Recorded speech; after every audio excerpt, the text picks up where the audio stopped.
pengendalian penyebaran COVID-19, pemerintah akan melakukan vaksinasi COVID-19 di Indonesia. Tenaga kesehatan sebagai garda terdepan dalam memberikan pelayanan kepada masyarakat memiliki resiko tinggi tertular virus COVID-19. Sehingga keselamatan tenaga kesehatan adalah prioritas negara. Untuk memberikan peningkatan pemahaman bagi tenaga kesehatan mengenai vaksinasi COVID-19, Kementerian Kesehatan Republik Indonesia, KPCPEN, dan didukung oleh UNICEF, pada pagi hari ini menyelenggarakan dialog interaktif melalui webinar dengan para pakar dan tenaga kesehatan yang bekerja di fasilitas pelayanan kesehatan. Kegiatan ini sudah berlangsung sejak tanggal 8 Januari 2021 kemarin hingga besok tanggal 12 Januari 2021. Nah, untuk membuka acara pagi hari ini, saya mempersilahkan tentunya kepada yang terhormat Dr. Kirana Pritasari MQIH selaku Direktur Jenderal Kesehatan Masyarakat Kementerian Kesehatan Republik Indonesia untuk memberikan kata sambutan. Silahkan Dr. Kirana. Terima kasih Dr. Reisa. Assalamualaikum warahmatullahi wabarakatuh. Selamat pagi, salam sejahtera bagi kita semua. Yang terhormat Kepala Dinas Kesehatan Provinsi, Kabupaten Kota, dan seluruh jajaran, para Direktur Rumah Sakit dan jajaran, para Kepala Puskesmas dan juga jajaran kesehatan, para narasumber yang sangat luar biasa sudah berkenan hadir pada dialog interaktif kita pada pagi hari ini, para ketua organisasi profesi, serta Bapak dan Ibu sekalian. Marilah kita panjatkan puji syukur kehadirat Allah Subhanahu wa Ta'ala yang memberikan kesempatan dan kesehatan kita untuk bisa bertemu walaupun secara daring pada pagi hari ini dalam suatu dialog interaktif yang sangat penting yang kita akan membahas mengenai vaksin COVID-19 dan khususnya mengenai keselamatan tenaga kesehatan prioritas negara. Bapak dan Ibu sekalian, kita telah mengalami pandemi COVID-19 ini sejak Maret 2020 dan kasus masih terus bertambah. Hingga saat ini kasus telah melebihi 800.000. Demikian juga dengan jumlah kematian yang masih bertambah. Dan tenaga kesehatan sekitar 500 orang telah wafat mendahului kita akibat pandemi COVID-19 ini. Dampak dari pandemi COVID-19 ini tidak hanya pada aspek kesehatan, tetapi juga telah berakibat pada sosial, ekonomi, dan juga interaksi kita kepada keluarga, kepada masyarakat, dan kepada sesama.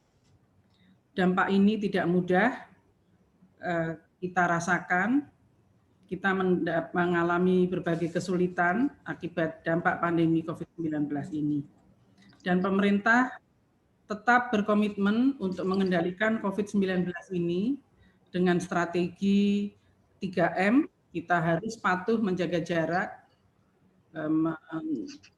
memakai masker, dan juga selalu sering mencuci tangan pakai sabun. Dan juga kita memperkuat upaya untuk tracing, testing, dan juga treatment. Nah, sekarang kita akan melengkapi strategi kita untuk pengendalian COVID-19 ini dengan vaksinasi COVID-19. Hadir pada dialog kali ini para narasumber yang sangat kompeten pada bidangnya, Dr. Lukman Nur Hakim, Direktur LP-POM MUI, ada Dr. Dirga sebagai ahli vaksinolog, dan juga Prof. Pratiwi Sudarmono, Guru Besar dari FKUI. Kita akan berdiskusi, berdialog mengenai vaksin COVID-19 ini yang kita harapkan nanti menjadi strategi, menjadi pelengkap strategi yang sudah ada, yang akan bisa menurunkan angka kesakitan dan juga kematian COVID-19 dan mencapai kekebalan kelompok di masyarakat atau herd immunity yang akhirnya akan melindungi masyarakat agar bisa tetap produktif secara sosial dan ekonomi.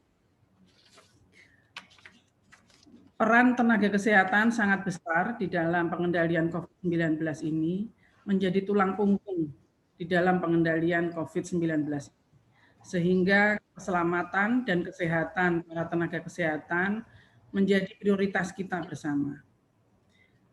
Mari kita berdiskusi untuk bisa memiliki persepsi yang sama tentang vaksin COVID-19 ini, dan mari kita sukseskan pelaksanaan vaksinasi COVID-19 yang akan dimulai dengan vaksinasi kepada Bapak Presiden pada tanggal 13 Januari yang akan datang. Selamat berdiskusi, terima kasih kepada para narasumber, dan sekali lagi terima kasih kepada seluruh tenaga kesehatan yang selama ini telah berdedikasi untuk mengendalikan COVID-19. Sekian, wassalamualaikum warahmatullahi wabarakatuh. Waalaikumsalam warahmatullahi wabarakatuh. Terima kasih banyak Dr. Kirana. Semoga sehat selalu. Terima kasih. Selanjutnya saya ingin menyapa, selamat pagi, tentunya tadi sudah dijelaskan, sudah disebutkan ya para narasumber hebat yang telah bersedia hadir pada pagi hari ini. Dr. Insinyur Lukmanul Hakim, MSI, selamat pagi, Bapak dari LPPOM MUI. Selamat pagi kepada Profesor Dr. Pratiwi Puji Lestari Sudarmono, PhD, SPMK Konsultan. Selamat pagi kepada Dr. Dirga Sakti Rambe, MSc, PhD. Serta seluruh peserta yang hadir secara virtual pada pagi hari ini, seluruh peserta dari Provinsi Sumatera Barat, dari rumah sakit, puskesmas, dinkes, ya, para ketua atau perwakilannya dari organisasi profesi. Tadi saya sempat lihat-lihat ada perwakilan dari IDI, PDGI, IBI, PPNI, PAI, PPKMI, HAKLI, IAKMI, IAI, Provinsi Sumatera Barat. Suatu kehormatan untuk dapat bergabung dalam dialog interaktif ini dengan para tenaga kesehatan yang berada di garda terdepan ini. Sebelum kita mulai, saya minta semuanya untuk seluruh peserta mempersiapkan selembar kertas dengan spidol yang nanti kita memerlukannya ya di akhir acara nanti akan kita gunakan bersama.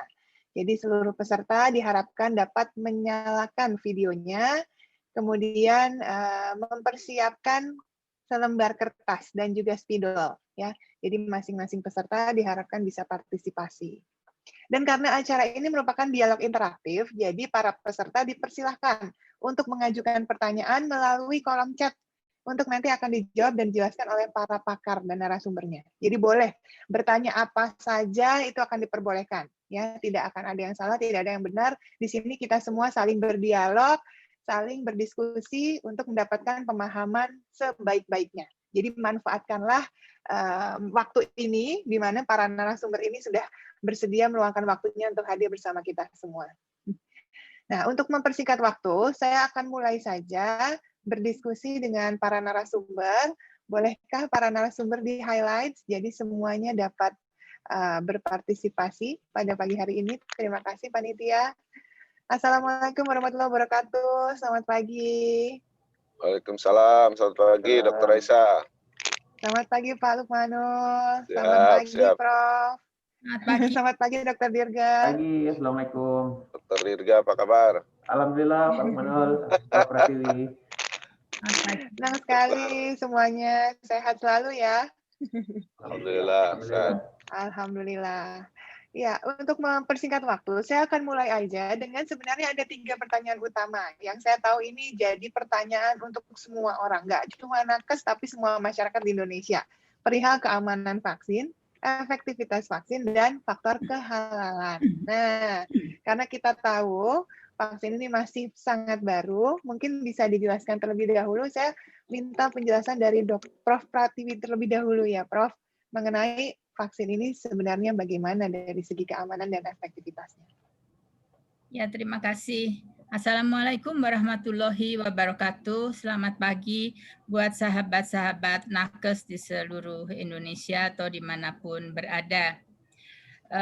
Terima kasih telah hadir pada acara ini. Menurut saya adalah acara yang sangat penting. Itu sebabnya kita laksanakan secara serial supaya menjangkau seluruh teman-teman di seluruh Indonesia. Seperti diketahui, COVID ini baru 1 tahun diketahui dan dikenali sebagai penyebab penyakit COVID-19, yaitu virus SARS-CoV-2. Di bulan Januari sudah berhasil diisolasi virusnya, dan kemudian beberapa negara mulai mencari cara untuk membuat vaksinnya. Vaksin yang ada sekarang ini dalam kira-kira 10 bulan berjalan adalah beberapa vaksin yang dikerjakan dengan berbagai teknologi. Vaksin yang ada di Indonesia saat ini dan sudah disebarluaskan di beberapa tempat namun belum digunakan atau akan segera digunakan adalah vaksin yang diproduksi oleh Sinovac, suatu pabrik vaksin di negara Cina. Vaksin Sinovac adalah vaksin dari virus yang dinonaktifkan dengan secara kimiawi. Jadi vaksin ini mengandung seluruh bagian dari virus, namun kehilangan sudah faktor virulensinya.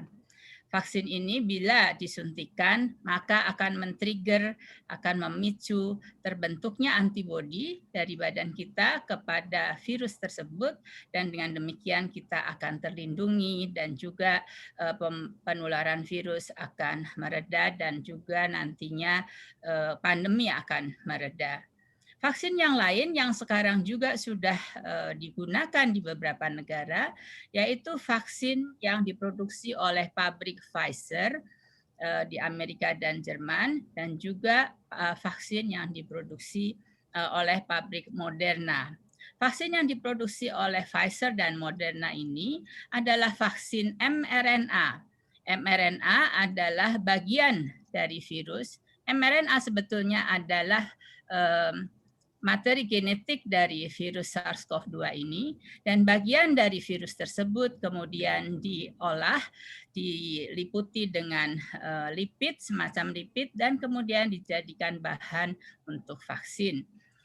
Dua vaksin mRNA ini adalah vaksin dengan teknologi paling baru. Vaksin pertama yang memakai mRNA. Satu lagi adalah vaksin dari AstraZeneca Inggris, yaitu vaksin yang menggunakan bagian dari virus tersebut untuk dimasukkan ke dalam suatu vektor, yaitu virus lain, adenovirus dalam hal ini, dan virus ini tentu saja tidak berbahaya, dan komposisi ini kemudian kita pakai sebagai bahan untuk vaksinasi. Jadi ada 3 jenis vaksin yang sekarang ini sudah ada dan sudah beredar di masyarakat. Beberapa di antaranya sudah dipakai di berbagai belahan dunia. Keempat vaksin ini sudah melalui fase dari penelitian pada binatang. Seperti diketahui, bila seseorang atau suatu institusi ingin menggunakan penelitian dengan vaksin, maka aspek keamanan itu sudah dikerjakan, sudah dipilih dengan hati-hati, dan dikerjakan melalui suatu proses yang terukur dan terstandar dari awal semenjak penelitiannya masih di laboratorium. Sesudah penelitian di laboratorium selesai, dilakukan penelitian atau percobaan pada binatang untuk melihat apakah betul vaksin komposisi tersebut menghasilkan antibodi. Bila ini selesai, maka masuklah kepada yang disebut clinical trial.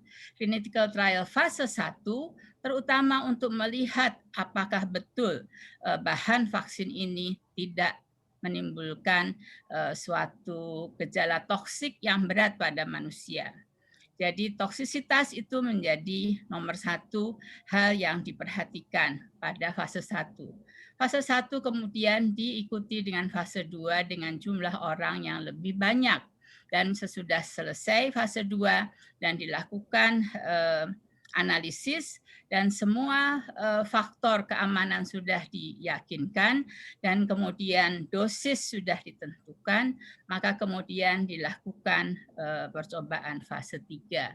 Clinical trial fase 3 melibatkan orang dalam jumlah lebih banyak, dilakukan dalam pusat-pusat penelitian yang lebih banyak, bukan hanya di satu negara, di multi center, dan kemudian diambil datanya dengan lebih cermat dan memakan waktu yang cukup lama, dan dari clinical fase 3 ini, clinical trial fase 3 ini kemudian dilaporkan kepada penguasa yang akan memberikan registrasi.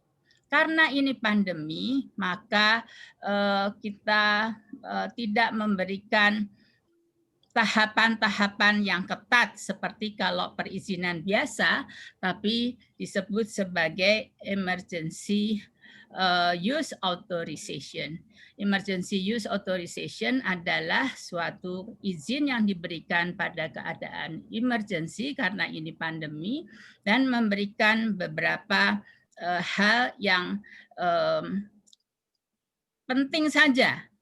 Yang pertama paling penting adalah safety, nomor 2 safety, nomor 3 safety, pokoknya safety nomor 1.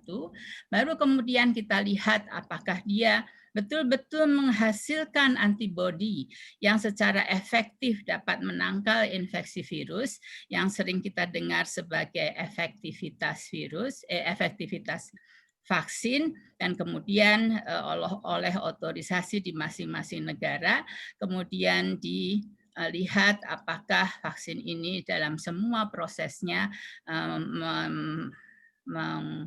mengedepankan juga atau memperhatikan faktor kehalalan. Jadi 3 hal tersebut merupakan hal yang diperiksa, dan oleh Badan POM tentu saja safety dan efektivitas itu merupakan faktor utama. Demikian Dr. Raisa, terima kasih. Baik, terima kasih. Sangat lengkap, sangat jelas sekali dari Prof. Pratiwi. Dari segi keamanan dan juga efektivitas sudah terjawab. Nah, tadi Dr. Pratiwi Prof. Pratiwi, mohon maaf, tadi sempat menyebutkan beberapa jenis merek nih. Kebetulan yang di Indonesia saat ini sudah hadir di tahap pertama adalah dari Sinovac sendiri. Mungkin saya ke Dr. Dirga terlebih dahulu ya. Sebentar ya Pak Lukmanul. Untuk Dr. Dirga, kan sempat juga dokter menjelaskan perihal, ya sekarang ini sebenarnya yang terbaik adalah kita terlindungi sesegera mungkin, begitu ya. Boleh dijelaskan lebih lanjut ke teman-teman semua, rekan-rekan yang ada di sini. Silakan Dr. Dirga. Assalamualaikum teman-teman di seluruh Sumatera Barat ya. Jadi saya mengajak kita memahami posisi saat ini ya. Jadi ini sekarang kita ini sedang perang lawan pandemi. Kita semua ini prajurit-prajuritnya, kita ini pelaku perangnya, kita yang paling depan. Kita semua, seluruh tenaga kesehatan. Oleh karena itu, yang harus paling pertama terproteksi adalah kita. Karena kalau kita sakit, siapa yang akan memenangkan perang ini ya? Kita akan yang merawat, kita yang melindungi masyarakat gitu. Nah, tadi Prof. Pratiwi sudah dengan sangat lengkap menjelaskan tahapan-tahapan pengembangan vaksin. Dan kita tahu bahwa pada tahap pertama ini, insya Allah yang akan kita gunakan adalah vaksin Sinovac. Ya. Jadi vaksin ini sudah melalui tahap uji klinis fase 1, fase 2, fase 3. Fase 3 sedang berjalan, ya, dan insya Allah nanti Badan POM akan segera keluar izinnya. Ya. Pada tahap itu, kalau izin itu keluar, maka vaksin ini dapat dipastikan keamanan dan efektivitasnya. Itu satu. Vaksin merek apapun yang sudah melalui uji klinis dan dapat izin dari BPOM itu tidak perlu diragukan lagi soal keamanan dan efektivitasnya. Terus yang kedua, kita mungkin dengar vaksin Pfizer 95%, vaksin Moderna 94%. Apakah berarti vaksin-vaksin yang di bawah itu efektivitasnya atau efikasinya ya berarti lebih jelek gitu? Apakah kalau ada vaksin COVID yang efektivitasnya 90%, itu udah pasti lebih bagus daripada yang 80%? Saya bilang belum tentu. Kenapa? Karena angka-angka ini lahir dari penelitian, dari uji klinis, yang desainnya berbeda, yang konteksnya berbeda. Nah, sementara kalau kita mau menyatakan vaksin A lebih baik, lebih efektif daripada vaksin B, itu harus ada head-to-head study-nya, harus ada perbandingannya, yang sampai sekarang belum ada. Oleh karena itu WHO bilang, efikasi minimal adalah 50%. Vaksin apa saja yang efikasinya di atas 50% pada pandemi sekarang dampaknya sangat luar biasa dalam melindungi kita. Sehingga pesan saya, mari kita gunakan vaksin apapun yang lebih dulu tersedia agar kita sesegera terlindungi selama vaksin tersebut sudah mendapatkan izin dari BPOM. Demikian Dr. Reisa. Ya, terima kasih Dr. Dirga. Saya sangat setuju sekali nih ya, karena kita ini kan sedang berpacu dengan waktu. Kita tahu virus ini menularnya cepat sekali, berkembang dengan cepat. Jadi kalau semakin lambat kita melindungi diri, semakin besar kemungkinan korbannya akan bertambah, begitu ya. Dan semakin banyak yang divaksin juga dalam kurun waktu pendek, apapun merek vaksinnya, sama-sama akan mendorong tercapainya kekebalan kelompok atau herd immunity ini. Jadi saya setuju dengan kalimat bahwa kita sukseskan program vaksinasi, itu adalah kuncinya, bukan merek vaksinnya, begitu ya Dr. Dirga ya. Baik, selanjutnya tadi kita sudah membahas perihal keamanan dan efektivitas vaksin. Nah, tentu yang jadi pertanyaan selanjutnya, yang sebenarnya kemarin sempat ada berita baik yang sudah tersebar, yakni mengenai kehalalannya sendiri. Nah, saya persilakan Pak Lukmano, Hakim, untuk menjelaskan. Kemarin kan memang sudah ada fatwa halal MUI. Silakan, Pak Ya, Lukmano. baik, terima kasih Dr. Risa, Bu Dirjen, Dr. Kirana, kemudian Prof. Pratiwi, Dr. Dirga, dan teman-teman pembicara yang lain, serta para nakes di seluruh Sumatera Barat.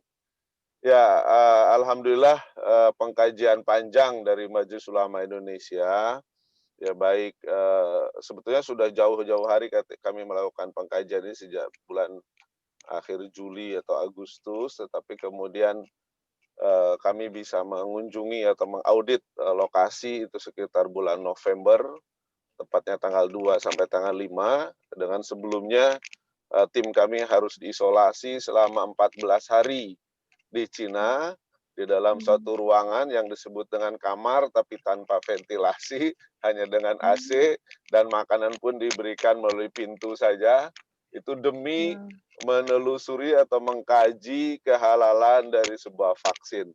Memang cerita dari teman-teman auditor ini, ya kalau dibuat novel mungkin mengharukan dalam rangka melindungi masyarakat Indonesia dari COVID, dari pandemi ini, juga termasuk juga berupaya mencari vaksin yang halal.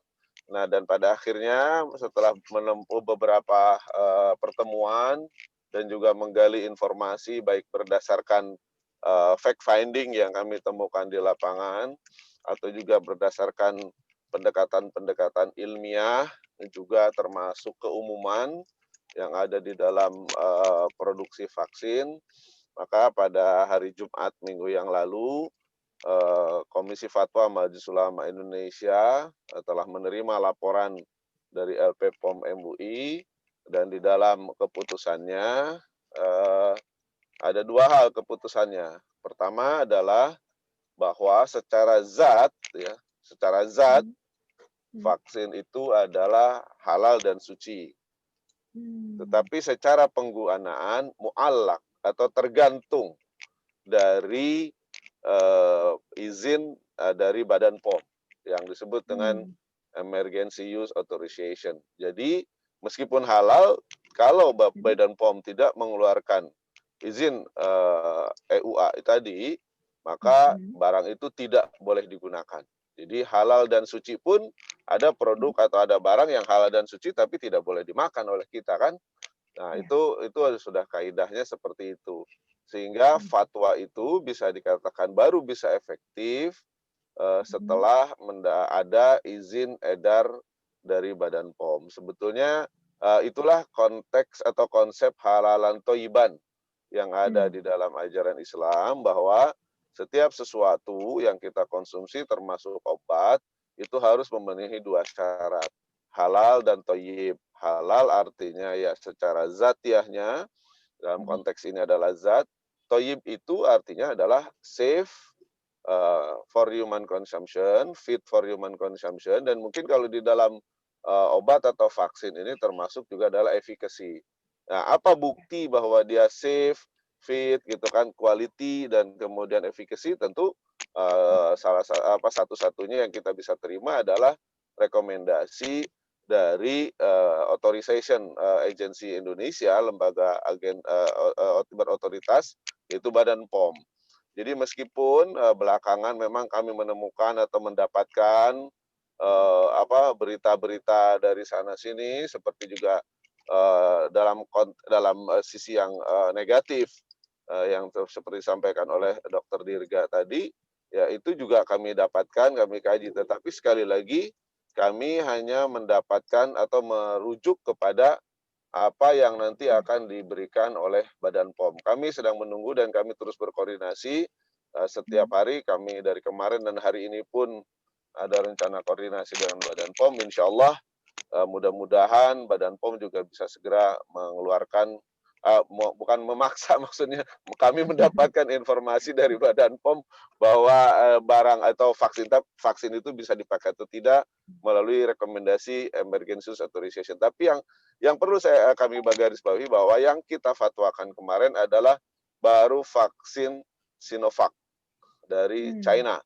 Jadi adapun vaksin-vaksin yang lain itu masih dalam proses tahap permulaan, komunikasi sudah kami bangun, dan mudah-mudahan juga dalam rangka mendukung vaksinasi COVID-19 ini semua bisa kita lakukan sesuai dengan agenda yang ada di dalam pemerintah, ya, dari nanti bulan April berikutnya kita ada season kedua yang harus kita hasilkan.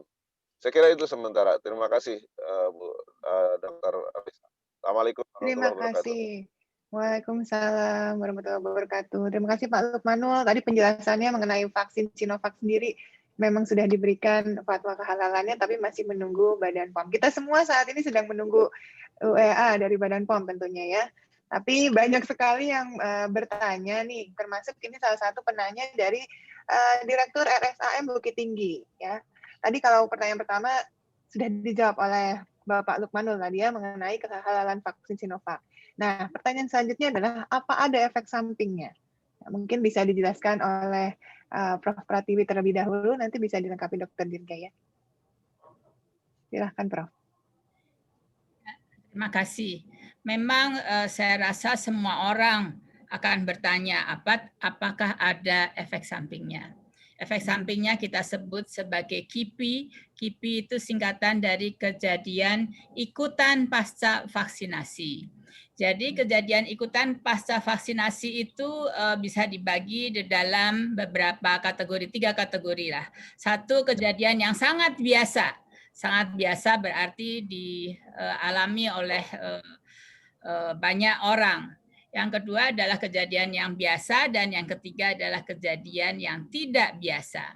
Yang kejadian yang sangat biasa itu ya rasanya mungkin tentu saja sakit di tempat suntikan, sedikit mungkin nyeri otot, sakit kepala, bengkak dan seterusnya. Yang biasa itu biasanya di tempat suntikan mungkin ada kemerahan dan juga ada rasa mual misalnya. Yang tidak biasa tentu saja ada seperti misalnya pembesaran dari biliar, getah bening di sekitar ketiak. Namun demikian semua efek samping itu dari clinical trial fase 3 itu semuanya adalah kejadian KIPI yang termasuk golongan biasa atau sangat biasa. Kita tahu kalau ada side effect yang berat, pasti di media sudah banyak sekali ulasannya. Jadi sampai sekarang saya rasa di 4 negara di mana vaksin Sinovac ini dilakukan uji klinik fase 3-nya adalah di Cina, di Brasil, di Indonesia, dan di Turki. Kejadian KIPI ini memang kejadian ringan saja dan bisa diatasi dalam waktu kira-kira 1 hari ya, 1 kali 24 jam, dan bila diperlukan kalau pusing, kalau sakit itu bisa dihilangkan dengan paracetamol biasa, atau kalau ada yang merasa lelah, ngantuk dan sebagainya itu juga akan hilang dalam 24 jam. Jadi kejadian KIPI ini tentu saja ada. Yang paling biasa adalah sakit. Kalau nggak sakit ya tentu saja berarti belum divaksin barangkali itu ya. Jadi tidak usah takut. Sementara gejala yang luar biasa sekali kali misalnya belum pernah dilaporkan pada vaksin Sinovac ini. Bisa saja kalau pada mereka yang mengalami atau mempunyai alergi yang luar biasa, maka barangkali reaksi alergi yang terjadi pun menjadi lebih berat. Terima kasih, Dr. Raisa. Baik, Prof. Terima kasih banyak. Dr. Dirga, mungkin ada yang ingin ditambahkan? Ya, betul. Tadi yang seperti Prof. Pratiwi sampaikan, teman-teman, jadi memang dari uji klinis ini, kalau ada masalah keamanan itu akan tampak, ya. Ya, kita memang mencari apakah ada masalah keamanan yang serius, dan alhamdulillah sampai sekarang itu tidak ada serious adverse event. Artinya efek sampingnya, efek simpangnya tadi hanya berupa reaksi lokal, itu satu. Yang kedua, vaksin Sinovac ini punya sedikit keunggulan, ya. Jadi vaksin ini dikembangkan memang dengan teknologi yang konvensional, teknologi inactivated, teknologi tradisional kalau kita ngomong. Karena memang selama ini vaksin-vaksin yang kita gunakan untuk anak-anak itu hampir seluruhnya dikembangkan dengan teknologi ini. Nah, teknologi ini sudah memiliki rekam jejak yang sangat panjang, safety profile-nya sangat panjang dan terbukti aman. Justru kalau mau tanya yang paling aman, ya vaksin inactivated yang paling aman. Sedangkan vaksin-vaksin yang baru seperti mRNA tadi, terus terang untuk profil jangka panjangnya kita belum ketahui sepenuhnya, ya. Jadi poin saya untuk keamanan tidak perlu ada keraguan lagi. Baik, terima kasih untuk jawabannya. Selanjutnya saya mau ke pertanyaan selanjutnya. Ini dari RSIA Restu Ibu Padang, ya, dari Ibu Rini Febrianti. Nah, tadi perkara ini akan diberikan kepada semua nakes, apakah aman, sudah dijelaskan dengan baik. Dan pertanyaan selanjutnya adalah jika ada yang tidak mau, apakah boleh? Karena kita juga tidak dapat memaksa. Nah, mungkin bisa dijelaskan kerugiannya nih kalau sampai tidak mau memanfaatkan keajaiban adanya vaksin ini. Tentunya kalau buat saya itu keajaiban, ya, pertolongan kepada kita, ya. Mungkin mulai dari Prof dulu mungkin. Ya, terima kasih. Ini juga jadi pertanyaan banyak orang. Kalau saya nggak mau, kenapa gitu emangnya gitu ya. Kita tahu bahwa penduduk dunia ini berapa miliar ya, berapa belas miliar gitu ya. Yang sekarang ini sudah terdaftar menderita sakit itu baru 80 juta. Tetapi semua orang tidak kecuali mempunyai kesempatan, mempunyai kans yang sama untuk tertular oleh virus ini. Karena virus ini adalah betul-betul virus manusia. Jadi dengan kata lain kita harus lindungi orang-orang yang belum terpapar ini supaya mereka tidak sakit, supaya pandemi ini selesai, supaya kita bisa kembali kepada kehidupan normal seperti sebelum pandemi ini terjadi. Siapa yang kemudian mempunyai kemungkinan paling besar untuk tertular? Kemungkinan paling besar untuk tertular tentu saja adalah para tenaga kesehatan. Sehingga tujuan dari vaksinasi ini adalah justru untuk melindungi tenaga kesehatan supaya kita tetap sehat karena kita punya tugas utama kemanusiaan yaitu untuk menolong mereka yang sakit. Jadi tenaga kesehatan menjadi prioritas. Yang kedua, tenaga kesehatan pada umumnya adalah tenaga atau manusia atau mereka yang menjadi panutan dari masyarakat. Sehingga diharapkan bahwa tenaga kesehatan itu bisa menjadi pelopor, bisa menjadi contoh, bisa menjadi orang yang justru di garda depan menerima vaksinasi supaya masyarakat luas itu mau juga divaksinasi. Jadi saya rasa tugas kita sebagai tenaga kesehatan itu merupakan tugas yang multifungsi. Mengenai sanksi, kami sih sebetulnya saya pribadi tidak selalu mengatakan kalau saya nggak mau gimana, apakah saya akan dihukum. Tentu saja hukuman itu paling akhir. Kita akan melakukan persuasi, kita melakukan edukasi seperti ini adalah dalam rangka supaya memahami bahwa vaksin ini adalah baik. Tadi sudah disampaikan oleh Pak Lukman juga adalah halal. Dan kita mudah-mudahan juga thayyib sehingga dan juga melindungi sehingga kita akan merasa yakin bahwa kalau kita divaksin tidak akan terjadi apa-apa, justru akan mendatangkan banyak kebaikan. Jadi persuasi semacam inilah tujuan dari edukasi semacam ini, dan mudah-mudahan ini juga ditularkan kepada masyarakat lain, kepada pasien kita, kepada keluarga kita, dan masyarakat di lingkungan kita oleh para tenaga kesehatan. Jadi itu yang diharapkan sehingga masyarakat juga bisa menerima dan program vaksinasi sukses, dan kita kembali hidup yang dengan normal, sekolah kembali dibuka, bisa bekerja, kegiatan ekonomi juga bisa berlangsung dan seterusnya. Jadi demikian sebetulnya jawaban saya, Dr. Raisa. Baik, terima kasih Prof. Dr. Dirga juga sempat menyuarakan tentang hal ini. Boleh Dr. Dirga, silakan. Ya, sorry dok, tadi pertanyaannya apa dok awalnya dok?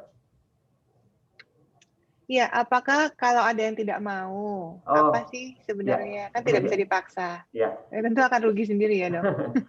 Saya percaya teman-teman di Sumatera Barat ini nggak perlu dipaksa-paksa, tidak perlu diancam. Kalau nggak vaksinasi masuk penjara ya, saya pikir tidak sampai seperti itu. Kita semua akan jelaskan edukasi dengan persuasif baik-baik ya. Sekarang bayangkan kita ada di tengah-tengah pandemi, teman-teman semua. Kita yang merawat pasien secara langsung, sampai saat ini COVID ini belum ada obatnya, ya. Lalu alhamdulillah segera hadir vaksin ini yang dapat memproteksi kita ya. Walaupun vaksin itu proteksinya tidak sempurna, tidak ada vaksin yang proteksinya 100%, itu tidak ada ya. Tapi 60, 70, 80, 90% pada masa pandemi ini amat sangat bermakna. Saya kasih contoh, vaksin dengan efektivitas 70% saja ya. Ini kita ambil angka yang relatif rendah 70%. Itu artinya apa? Teman-teman yang divaksinasi itu risiko untuk mengalami COVID yang bergejala itu 3 kali lebih rendah daripada yang tidak divaksinasi. Bahkan untuk mengalami COVID yang berat sampai dengan kematian itu lebih rendah lagi. Gitu ya. Karena ingat bahwa vaksin ini punya keunggulan dibandingkan yang lainnya. Kita harus tetap bermasker, kita jaga jarak, cuci tangan. Tapi vaksin ini memberikan perlindungan yang sifatnya spesifik melalui antibodi. Perlindungan ini yang tidak dimiliki oleh perlindungan-perlindungan yang lain. Oleh karena itu, teman-teman kalau sudah terdaftar dan dinyatakan layak sebagai penerima vaksin, saya bilang rugi banget ya, rugi banget kalau tidak segera vaksinasi. Gitu. Iya, betul. Saya setuju sekali. Karena vaksin ini sebenarnya manfaatnya banyak sekali ya. Selain melindungi diri, melindungi keluarga yang kita cintai, melindungi para pasien juga. Karena dia bisa mengurangi resiko transmisi. Gitu. Jadi beban tenaga kesehatan ini bisa berkurang. Nanti kita bisa lebih banyak istirahat dan berkumpul sama keluarga lagi gitu ya. Dan berhubungan dengan apa tadi namanya kalau nggak mau seperti apa, sebenarnya di Indonesia ini sudah ada Undang-Undang Republik Indonesia nomor 6 tahun 2018 tentang kekarantinaan kesehatan. Nah, di sana tuh ada unsur pidananya juga. Jadi hati-hati, apalagi para tenaga kesehatan di sini kalau mau ada yang lebih jelasnya lagi bisa di browsing ya di internet mengenai undang-undang yang satu ini. Dr. Faisal, Tapi boleh sebenarnya saya iya urun betul. dulu? Betul, saya baru mau bertanya Pak. Soalnya ini ada fatwa MUI tahun 2016 ya Pak ya, mengenai imunisasi sendiri. 2013. Dan memang sebenarnya dianjurkan ya. 2013 bahkan ya. Boleh ada Pak dijelaskan sejak seperti 2013. apa? Jadi begini, terima kasih. Ya tadi bicara tentang hukum, tentang medis ya. Kita mungkin semua saya kira tidak berdebat lagi ketika kita bicara pandemi COVID-19 ini dampaknya sampai kepada kematian. Saya kira itu sudah disebutnya mafhum muwafaqah, kita sudah sepakat itu kan ya. Nah, yang kedua adalah bahwa bagaimana cara melindungi pandemi ini, melindungi diri dari pandemi ini, maka salah satu caranya adalah dengan vaksinasi, kan begitu. Ya, ini mungkin saya ingin minta pendapat nanti dari para ahli dulu, para ahli virologi atau virus dan lain-lain.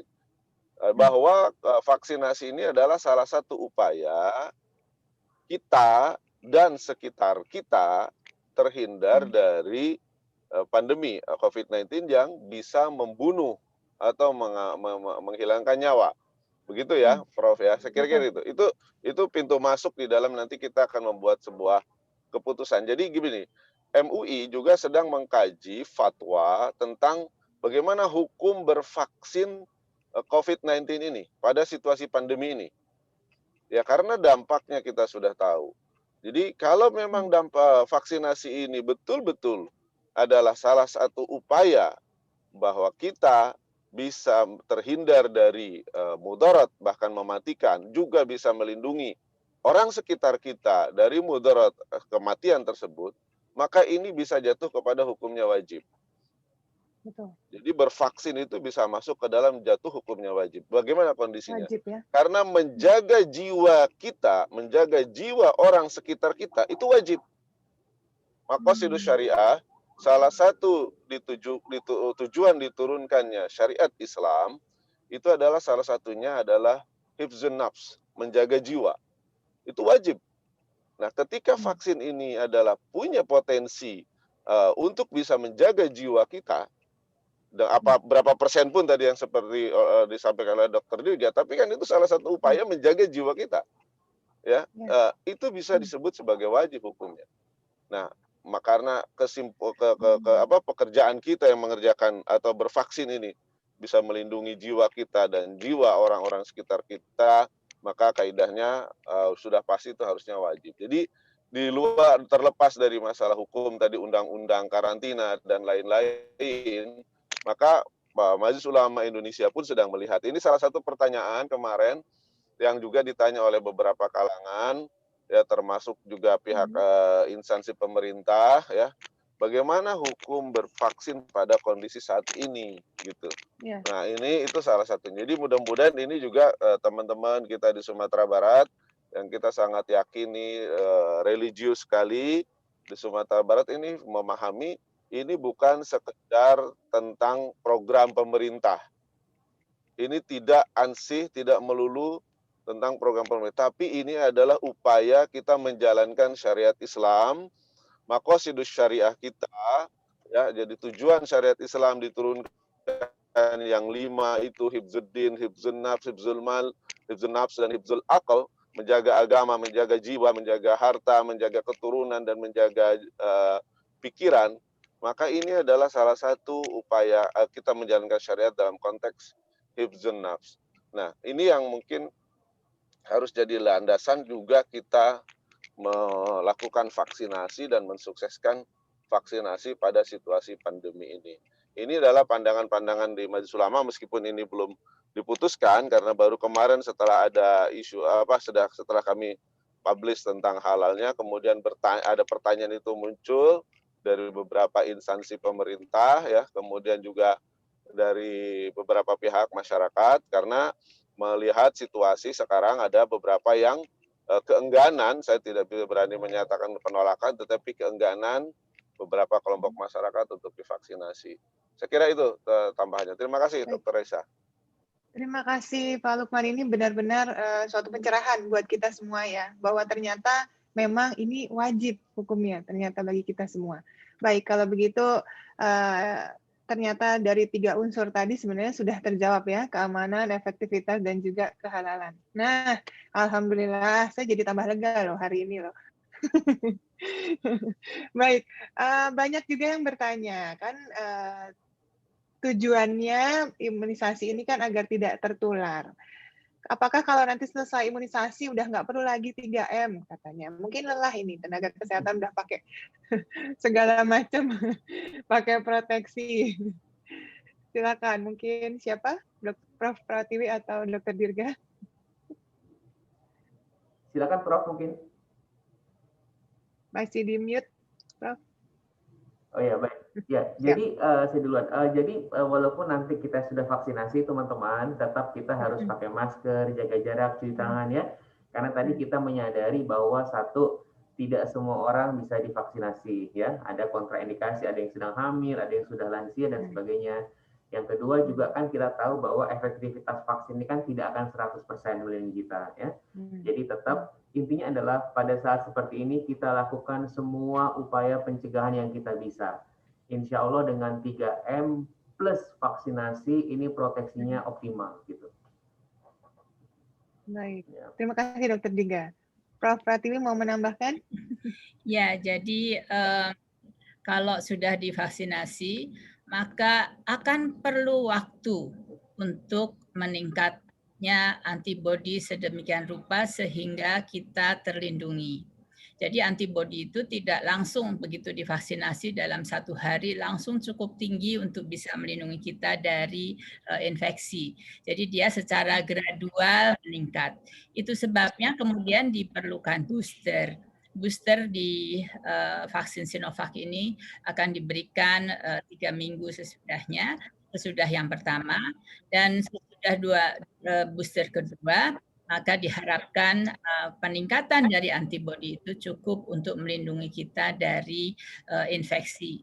Namun demikian kita tahu tadi sudah sampaikan Dr. Dirga, efektivitasnya itu tidak 100%. Sekian persen masih ada kemungkinan kita tertular. Oleh karena itu tetap saja pada masa pandemi khususnya ya, pada masa pandemi kita diminta tetap untuk melaksanakan 3M tersebut. Berhati-hati. Yang kedua memang vaksin ini tujuannya adalah untuk mengurangi beredarnya virus di lingkungan kita. Jadi selain kita tadi tidak kalau kena virus tidak sakit, tetapi peredaran virus di lingkungan kita itu kan masih juga tinggi karena masih banyak orang OTG, masih banyak orang yang sakit, apalagi nakes itu ada di dalam lingkungan di mana virus itu beredar cukup banyak, maka kita diminta tetap untuk melaksanakan 3M dalam konteks bahwa penularan itu masih terjadi karena jumlah virus di sekitar kita masih tinggi. Masih tinggi. Demikian, Ibu. Iya, baik. Dokter. Terima kasih, Prof. Ini karena Dokter Dirga kabarnya waktunya sangat terbatas. Selanjutnya masih ada agenda lain. Mungkin Dokter Dirga bisa menyampaikan pesan terlebih dahulu sebelum saya persilahkan untuk segera meninggalkan tempat. Saya tidak mau mengambil waktu yang lebih lama lagi, takut nanti diprotes. Enggak apa-apa. Nanti mungkin setelah ini saya sama pasien dulu, terus saya join lagi Dr. Reisa. Oke, boleh. Siapkan. Silakan dulu Siap, aja. siap. Saya izin mundur sebentar. Oke, ya. Baik. Ya. Oke, baik. Terima kasih Dokter Dirga. Dokter Dirga masih sibuk karena masih praktek juga tampaknya. Saya juga lihat di beberapa tempat di sana juga masih ada yang praktek nih di Sumatera Barat. Senang sekali bisa menyempatkan untuk gabung. Ini ada pertanyaan, ini sebenarnya saran sebenarnya ya, yang mengatakan ini dari PDIAI Sumbar ya. Sebaiknya pemerintah membuat publikasi ringkas terkait hasil riset vaksin yang sudah didistribusikan. Monografi ringkas macam obat baru lain sehingga nakes punya amunisi yang cukup untuk menjawab keraguan masyarakat. Nah, sebenarnya ini sudah banyak disiapkan dan sudah ada informasinya di covid19.go.id. Jadi di situ segala informasinya terkait vaksin ini juga sudah dilengkapi dan semua jurnalnya juga sudah tersedia di situ. Kalau ingin bertanya seputar kehalalan dan lain-lain, Pak Lukman bisa dicari di manakah kalau dari MUI sendiri? Apakah silakan ada? Bisa, terima kasih. Kalau untuk di MUI bisa melihat di websitenya MUI halal atau di websitenya LPPOM halalmui.org ya, halal MUI. Ya. halalmui.org ya. Oke, ya, baik. Ya, ada di situ websitenya.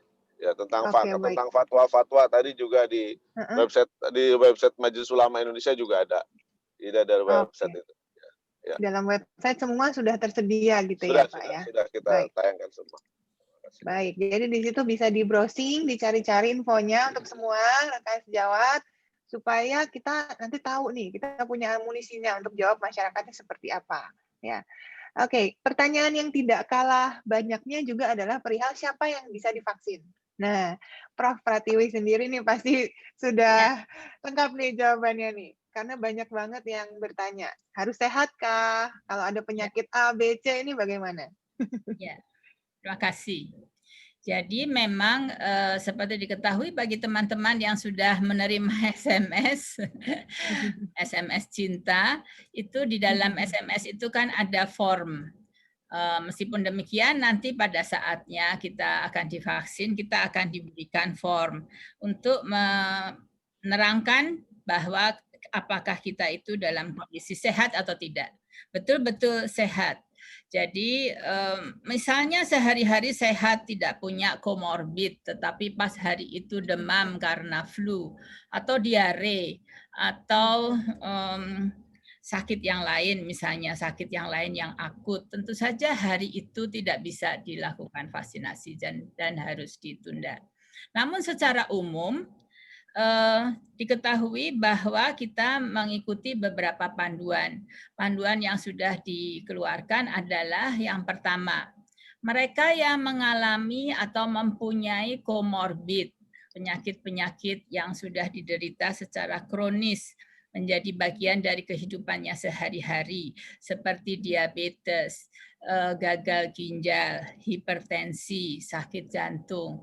Itu memang harus dilihat kondisinya pada saat akan divaksin. Bagi mereka yang diabetesnya, hipertensinya terkontrol artinya saya ini diabetes contohnya, tetapi gula darah saya tidak pernah, gula darah sewaktu tidak pernah lebih dari 140, gula darah puasa tidak pernah lebih dari 110, gula darah 2 jam sesudah makan tidak pernah lebih dari 171, minum obat secara teratur, maka saya masuk dalam kelompok yang boleh divaksinasi. Tapi kalau gula darahnya misalnya 600, mempunyai ulkus diabetes, ya kita katakan pada mereka untuk tidak divaksinasi pada saat ini, begitu ya. Demikian juga mereka yang menderita hipertensi yang sedang akut dalam pengobatan yang untuk mengatasi kondisi akutnya. Demikian juga mereka yang gagal ginjal tentu saja itu tidak bisa. Yang kedua adalah mereka yang mempunyai alergi yang berat. Alergi yang berat termasuk di dalamnya adalah kondisi autoimun.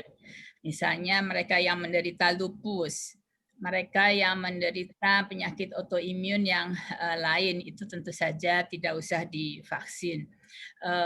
Tetapi kalau alergi debu dan pada saat itu tidak apa-apa, tidak ada bangkitan yang mengkhawatirkan, saya rasa pasti bisa divaksin juga. Bagaimana untuk ibu hamil dan menyusui? Saya rasa untuk saat ini tidak ada penjelasan atau penelitian untuk ibu hamil dan menyusui, sehingga untuk saat ini vaksin ini tidak diberikan kepada ibu hamil dan menyusui. Juga kepada anak-anak. Kita tahu bahwa vaksin ini baru saja terbuat, ya, baru ada. Ke depan pasti akan ada penelitian-penelitian untuk melihat pada efeknya pada kelompok-kelompok rentan yang seperti ini. Bagaimana dengan lansia?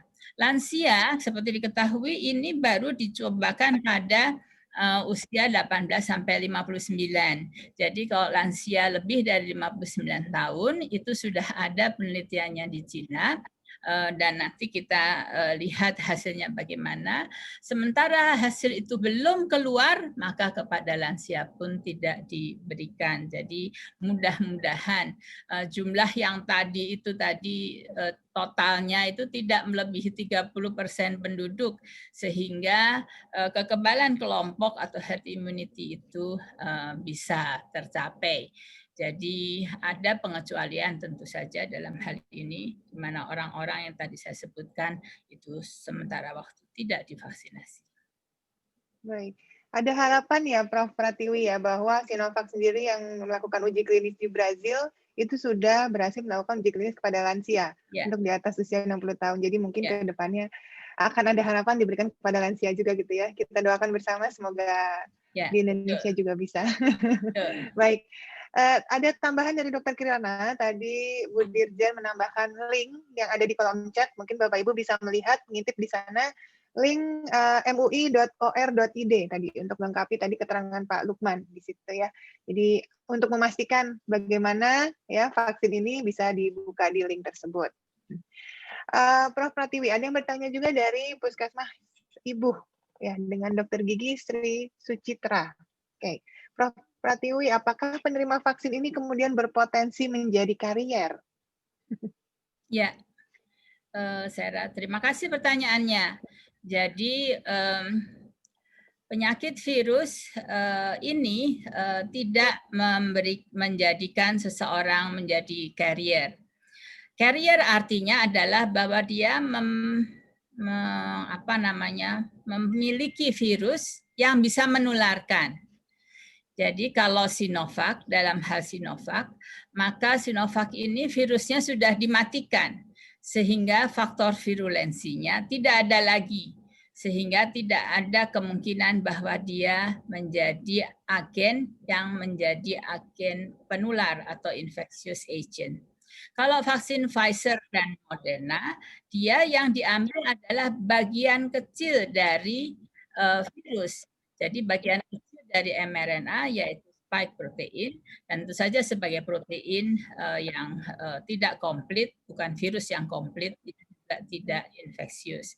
Jadi saya rasa kita tidak usah takut bahwa ini menjadi carrier.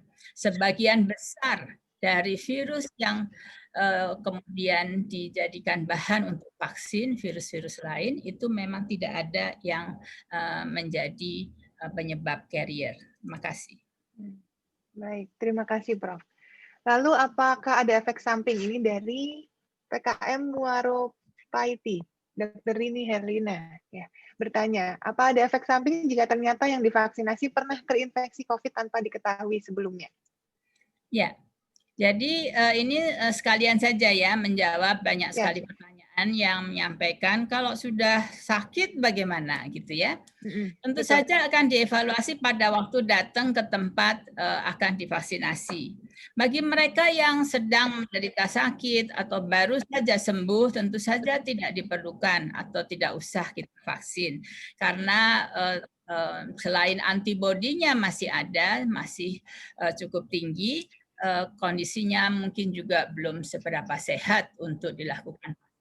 Kita tahu sistem imun kita harus sehat supaya bisa membentuk antibodi setelah kita suntikkan vaksin ke dalam diri kita ya. Kalau misalnya sudah beberapa bulan, sudah 6 bulan misalnya, kita dari pengalaman dari publikasi yang ada, kita lihat bahwa antibodi yang terbentuk pada waktu sakit itu sudah mulai menurun. Sehingga seperti halnya penyakit-penyakit yang lain, maka sudah saatnya antibodi itu di-booster. Jadi kalau divaksin justru akan mempercepat karena sel-sel imun kita sudah punya memori untuk bisa meningkatkan atau membuat antibodi dengan lebih cepat dan kemudian dinaikkan dengan cepat pula oleh vaksin. Jadi saya rasa untuk mereka yang pernah sakit, tidak dalam kondisi baru sakit atau masih sakit, maka saya rasa bisa diberikan vaksinasi dan bahkan lebih bagus gitu untuk mereka menghasilkan antibodi dengan lebih cepat. Demikian. Berarti memang sebenarnya Prof, ini semua orang harusnya divaksinasi gitu ya, bukan hanya yang belum pernah terinfeksi saja, tapi karena keterbatasan dari jumlah vaksin juga yang sekarang menjadi prioritas adalah orang yang belum muncul antibodinya karena pernah terinfeksi gitu ya. Jadi akan didahulukan untuk orang-orang yang belum pernah dulu nih sekarang ya, karena kita tahu nakes banyak sekali yang sudah terinfeksi gitu ya sebelumnya. Wah, Dr. Dirga sudah bergabung kembali. Terima kasih loh Dr. Dirga loh. Menyempatkan untuk bergabung kembali. Baik, mungkin sebelumnya saya mau bertanya dulu, ini ada pertanyaan penting. Mungkin kalau misalnya Dr. Kirana, Ibu Dirjen masih bergabung, ini pertanyaannya mungkin bisa kepada Ibu Dr. Kirana. Kalau misalnya masih ada, nanti boleh digabungkan ya kepada panitia untuk dipin. Baik. Pertanyaan selanjutnya, kalau misalnya ada beberapa warga yang sudah kesepakatannya menghindari tidak divaksin dengan menyatakan ada keluhan flu, sedikit demam, tapi sudah berobat gitu ya, bagaimana penanganannya? Ini dari Asnawati Salman. Mungkin ini tips dari para tenaga medis yang memang sudah pengalaman menghadapi pasien ya. Mungkin Dr. Dirga tadi yang baru bergabung. Iya. Silakan.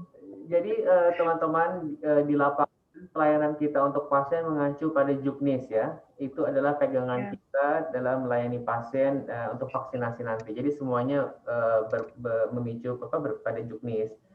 Nah, di situ memang di juknis disebutkan bahwa kalau ada gejala seperti ISPA itu memang disarankan ditunda ya, sehingga saya kalau nggak salah 7 hari ya.